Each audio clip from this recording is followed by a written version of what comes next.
All right, I pulled the Allied card, studied this for a bit. It's this one here, to deploy core reserves, and we've got two purple 5-core guys.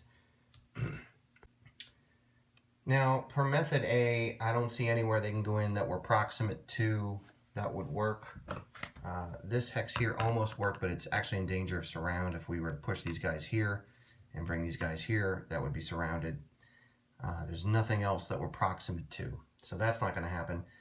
Via method B, these guys over here, actually it's not even the same division as these guys, but nonetheless, that hex is not in supply at this point. That stack is already full.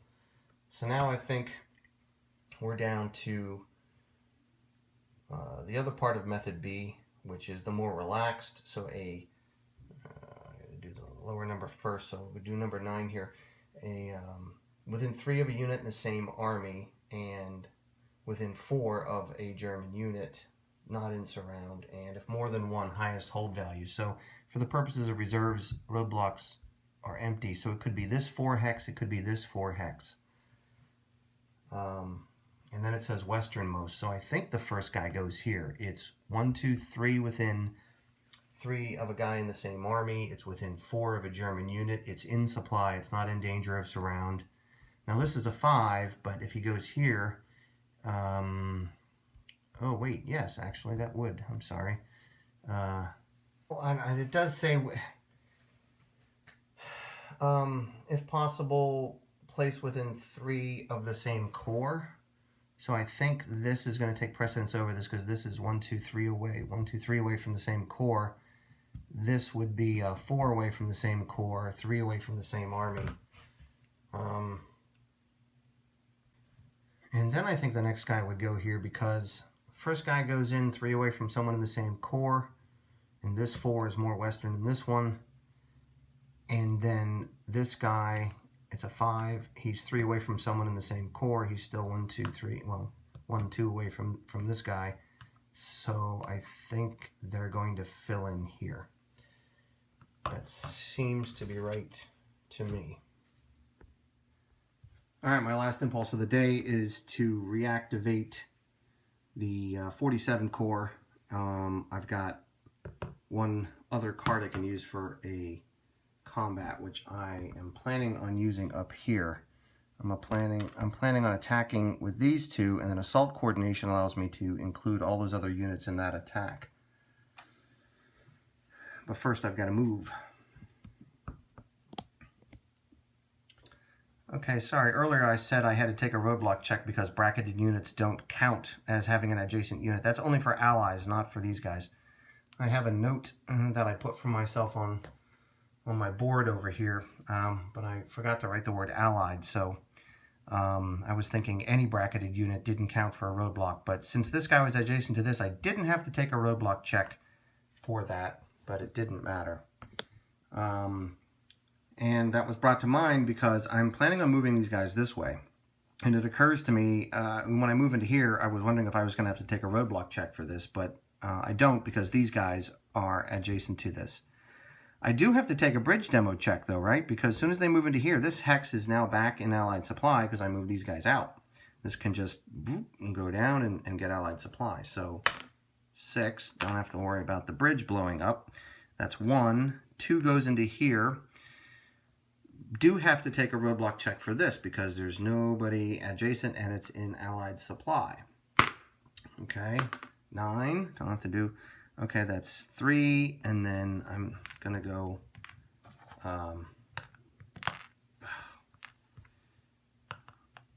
4 and 5. I'm gonna move them into here, and then these guys are gonna be moving, I think. So I believe temporarily I can break stacking limits. So all of these guys are in this hex for now. This guy's gonna go here. No, he exerts control when he's in Clairvaux. He doesn't exert control when he leaves Clairvaux. So let's leave him in Clairvaux. Let's leave him in there.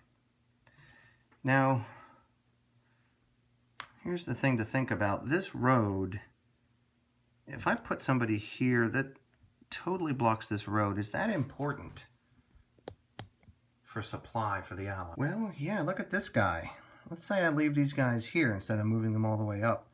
His supply right now, if this were open, he could come down here. He can't go that way. He can't, if he goes across the river, it's only 1 hex. If he goes 1, we've got these guys here, unless I do something with them. So this guy would have supply problems. You know, 1, 2, zone of control, can't go that way.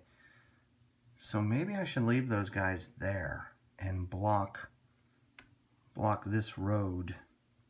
Well, as much as I might like to hurt that guy's supply, it occurs to me I've really got to make a move for Bastogne, right? So these guys will go into woods for 3, and these guys will swing down here. And I think I've just got to do that. So whether or not I leave these guys here or move them here, I think I'll move them over here. This guy then can get his supply down this way. He can actually get his supply this way now. These guys can't, though. They're surrounded. Those guys are out, so I don't think that hex is important in any other kind of way. Okay, let's see what happens. I want to do this one first. I am playing Assault Coordination, my very last card of the day, so I can include all these guys. So I've got, I've got 9, 10, 14, 21. 21. 21 to, oh, but that's okay. Well, yeah. So 21 to 3. Oh, that's a nice big attack. And he's unsupplied. So I don't have to deal with that business. Okay.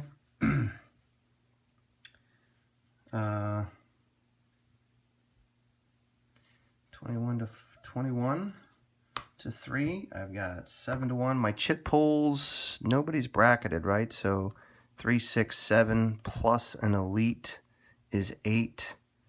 And plus a card is 9. I shouldn't have to go anywhere near that high for this, though. The guy's got 1 step left. He's in a town, so I'm going to have to do...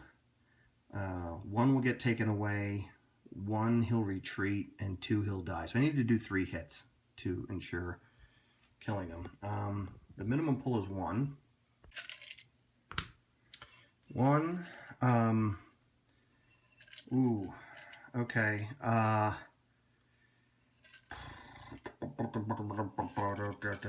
there's so few chits in here. I'm just like kind of shaking it around looking. And what's left?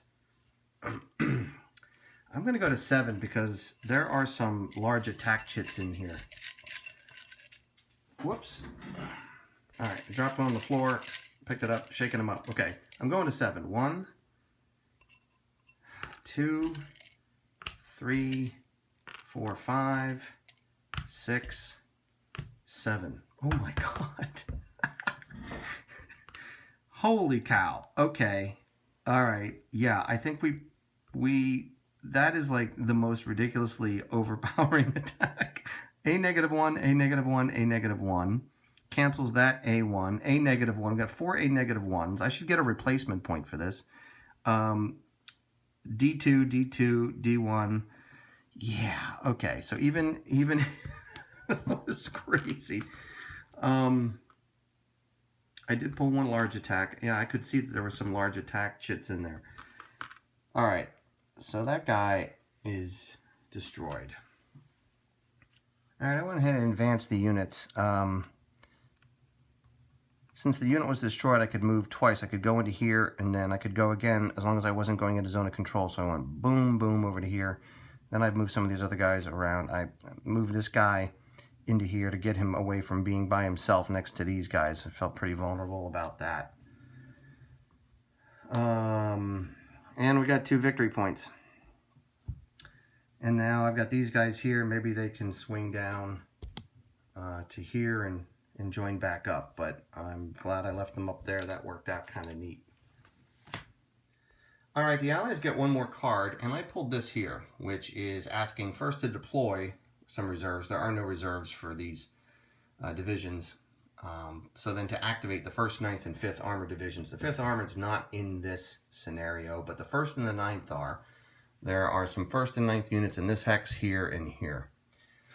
And based on the activation, based on strength rule, we have a allied unit proximate to a German unit with a simple 2-to-1 strength advantage, so yes, they're going to activate. And it just occurs to me, just as a distinction, you know, what if the 1st Infantry were proximate here, you know, and they could activate based on strength. But then maybe the 9th guys were way over here and they weren't otherwise eligible to activate. I'm assuming that since at least one of the 1st Division units is eligible to activate, even if the 9th weren't eligible, the 1st is going to activate all of them because the card's calling for 1st and 9th. So I'm assuming that, you know, if one of the 9th guys was eligible but not one of the 1st, or one of the 1st but not one of the 9th, you would activate them all. I'm just pointing that distinction out because I could see a case like that happening where you're like, well, what do I do? The 1st is eligible to activate, but the 9th isn't. I think you activate them all because that's what the card is calling for.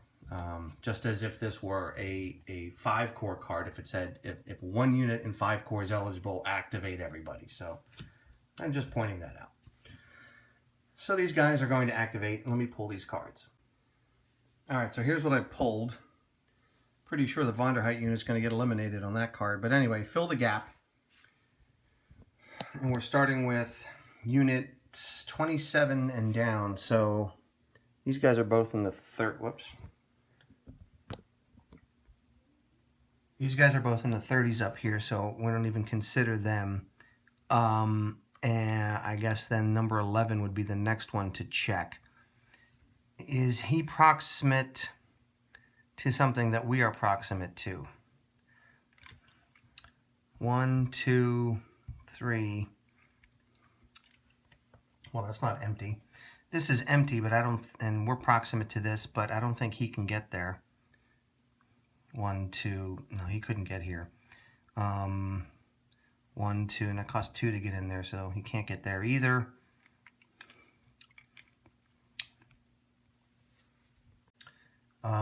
This is empty. He can get to it, but it's less than a hold value 5. It may not be in another allied zone of control. These are both out for any consideration. So I don't think he's going to fill the gap. But this guy, interestingly, proximate to an emptied position to which a German unit is also proximate. He could go 1, 2, 3, but that would be in this guy's zone of control. But he could go 1, 2, 3. Costs 2 to get into a forest. So,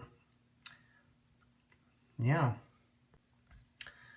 Now we've got the usual allied conditions. Preserve the line. He can leave here. This guy's here, so he's not leaving a gap. Avoid surround. I guess this hex is susceptible to being surrounded, because if we move here, then we've got 1, 2, 3, 4, 5, and if these guys move here, then he would be surrounded. So I guess he doesn't want to do that. All right, I don't see anything else that would qualify. There might be something, but I'm not seeing it. All right, let's go to Germans Exposed, this card here. And we're starting with lowest to highest. We're only going up to 19, so again, these guys, number 30, are out of the consideration. So lowest to highest would be this guy, a unit or a stack proximate to a German unit stack with a strength of 2 or less, situational strength of 2 or less. This guy's situational strength is 1. Move there and remove a step from the target. So he gets removed. You know, I just want to say this. Far be it from me to suggest a change on the game, but that von der Heydt really feels weak. I think I'd prefer it if that were 3 VPs if you linked up with these guys. That would make it more tempting to really go after. But linking up for 1 VP versus what else you can do with that card, which I think is activate the core. I just don't know why you would ever choose to do that for 1 VP. So, all right, they're eliminated. Big whoop. And then it says, if target eliminated, check for 1 hex, advance as if combat occurred. There's a table in 13.83 for checking. Now this is the secondary arrow. So when I look at the secondary forward route, and the number of units already in the hex are 0, it looks like it will advance on a 1 to an 8. And I roll a 10. Okay, I guess he doesn't want to advance then.